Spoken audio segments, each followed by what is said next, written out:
శరీరానికి రోగం రావడం వల్ల వాడిలో ఉన్న ఆకలి ఏమైంది? చచ్చిపోయింది. మరిప్పుడు దేవుని పట్ల ఆసక్తి తగ్గిపోయిందంటే వాడికి ఏదో రోగం వచ్చింది. అలాగే అనుకోవాలి, నేనైనా మీరైనా. నాకేదో రోగం వచ్చింది, నాకేదో జబ్బు చేసింది.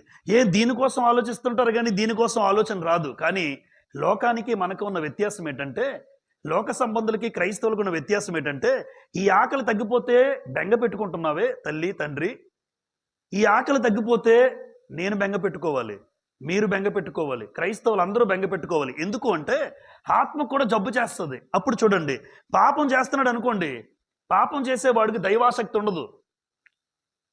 పాపం చేసేవాడికి, పాపం చూసేవాడికి, పాపం చేస్తున్న వాడికి దేవుని పట్ల ఆసక్తి ఉండదు. ఏదో వచ్చాడు వెళ్తాడు అంతే.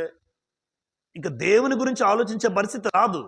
పాపం చేసేవాడికి, అపవిత్రత కలిగి ఉన్నవాడికి, లోకమాలిన్యం కలిగిన వాడికి, మనసులో చెడుతనం ఉన్నవాడికి ఈ రకమైన భావన, ఇవేంటి జబ్బులు?